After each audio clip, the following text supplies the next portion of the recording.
حضرت عبداللہ ابن مسعود رضی اللہ تعالیٰ عنہ فرماتے ہیں کہ اسلام ظاہر کرنے والے لوگوں کو اطلاع دینے والے جو پہلے 7 لوگ ہیں، ان میں ایک تو حضور پاک صلی اللہ علیہ وسلم، دوسرے صدیق اکبر رضی اللہ تعالیٰ عنہ، اور تیسرے حضرت عمار رضی اللہ تعالیٰ عنہ، چوتھے اور پانچویں حضرت عمار کی ماں اور باپ، اور چھٹے حضرت صہیب رومی رضی اللہ تعالیٰ عنہ، اور ساتویں حضرت بلال ابن رباح رضی اللہ تعالیٰ عنہ، بلال حبشی رضی اللہ تعالیٰ عنہ۔ فرماتے ہیں کہ اللہ تعالیٰ نے حضور پاک صلی اللہ علیہ وسلم کی حفاظت ان کے چچا ابو طالب سے کروائی، ابوبکر صدیق رضی اللہ عنہ کی حفاظت ان کے قبیلے بنو تمیم نے کی، اور باقی 5 کے پیچھے کوئی ایسے قبیلہ اور ایسے زوردار شخصیت نہ تھی، ان کو تو قریش نے پھر پکڑ کر مارا اور لوہے کی گرم زرہیں پہنا کر گرم تپتی ہوئی ریتوں میں چھوڑ دیتے، کھانے پینے کو بھی کچھ نہ دیتے۔ ایک پیاس کی شدت ہوتی ہے، ایک مکے کی گرمی ہوتی ہے، ایک نیچے تپتی ہوئی ریت ہوتی ہے اور اوپر لوہے کا لباس ہوتا، اس طرح کی تکلیفیں وہ دیتے رہتے۔ اتنی تکلیفیں دیں فرماتے ہیں کہ سوائے حضرت بلال کے باقی جتنے لوگ تھے، انہوں نے کفار کی بات کو مانا۔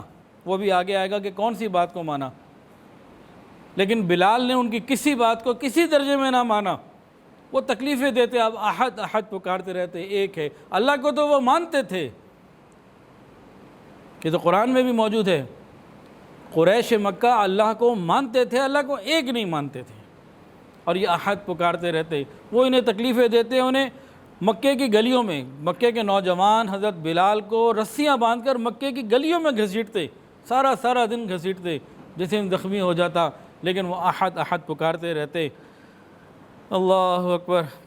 عروہ ابن زبیر کہتے ہیں کہ مشرکین مکہ ان کو تپتی ہوئی ریت پر لٹا کر تکلیفیں پہنچاتے، ان کے اوپر بڑا پتھر ان کے سینے پہ رکھ دیتے تاکہ نیچے کی گرمی اور زیادہ ان کو لگے اور یہ ہل جل بھی نہ سکیں۔ اس طرح ان کی تکلیفیں بڑھتی رہتی تھیں، لیکن وہ احد احد پکارتے رہتے۔ ورقہ ابن نوفل کئی روایات میں ہے کہ ان کے پاس سے گزرتے تو ان کو کہتے کہ تم ٹھیک کہہ رہے ہو، اللہ ایک ہی ہے، احد ہے، اور وہ معبود اللہ ہے۔ اور وہ امیہ ابن خلف جس کے غلام تھے، اس کو کہا کہ دیکھو اگر یہ تمہاری ظلم سے مر گیا تو پھر میں تو ان کی قبر کو رحمت کی جگہ بناؤں گا، اور یہ تو صحیح کہنے والے ہیں، لیکن امیہ ابن خلف جو ہے ان کو تکلیفیں پہنچاتا رہا۔ ایک مرتبہ حضرت صدیق اکبر رضی اللہ تعالیٰ عنہ کو گزر ہوا کہ امیہ ابن خلف حضرت بلال کو خوب تکلیفیں دے رہا ہے، خوب عذاب اور پریشانیوں میں مبتلا کیا ہوا ہے۔ حضرت ابوبکر نے پوچھا اس کو کیوں تکلیفیں دیتے ہو، اس کا کیا قصور ہے؟ امیہ ابن خلف نے کہا تمہاری وجہ سے تو بگڑا ہے، تمہاری وجہ سے تکلیفوں میں مبتلا ہے، اب اگر تمہیں اس کی تکلیفیں بری لگ رہی ہیں تو خرید کے آزاد کر دو۔ قیمت پوچھی تو بہت زیادہ قیمت مانگی۔ حضرت ابوبکر صدیق رضی اللہ تعالیٰ عنہ نے اپنا ایک بہت ہی قیمتی غلام جو اس نے مانگا تھا اس کو دیا اور حضرت بلال کو لے لیا۔ وہ غلام کافر تھا اور یہ غلام یہ نبی کا عاشق تھا، اس کی نظر میں وہ قیمتی تھا لیکن اللہ کی نظر میں یہ قیمتی تھی۔ حضرت بلال رضی اللہ تعالیٰ عنہ کو صدیق اکبر رضی اللہ تعالیٰ نے خرید کر آزاد کر دیا۔ پھر ایک وہ موقع آیا کہ نبی کریم صلی اللہ علیہ وسلم نے ان کو مؤذن بنایا، وہ اذان دیا کرتے تھے۔ پھر ایک موقع وہ بھی آیا کہ جب مکہ فتح ہو گیا، اللہ نے اسی حبشی غلام کو بیت اللہ کی چھت پہ چڑھایا۔ اتنی عزتیں اللہ نے عطا فرمائیں۔ حضرت بلال رضی اللہ تعالیٰ عنہ زمین پہ چلتے تھے، آپ کے چلنے کی آواز جنت میں عرش پہ آیا کرتی تھی۔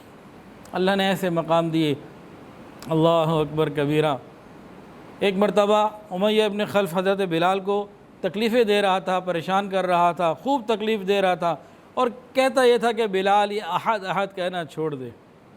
حضرت بلال کی والدہ تڑپتی ہوئی آتی کہ بیٹا اگر تو نے کہنا ہی ہے تو آہستہ آواز سے بول دے، اونچی آواز سے نہ بول، اس کی آواز نہ آئے۔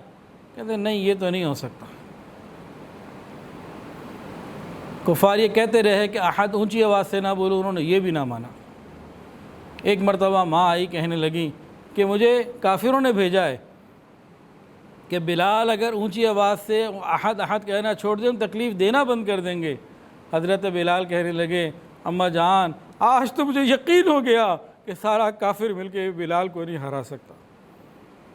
بلال کی عظیمت کو اور بلال کے صبر کو یہ چھیڑ نہیں سکتے، یہ چیلنج نہیں کر سکتے۔ اب تو میں اور زیادہ اونچی آواز سے احد احد کہوں گا اور شوق سے کہوں گا۔ ویڈیو کے نیچے سبسکرائب کے بٹن پہ کلک کریں، بیل کے آئیکن پہ کلک کیجئے تاکہ ہر نئی ویڈیو کی نوٹیفیکیشن آپ کو مل جائے۔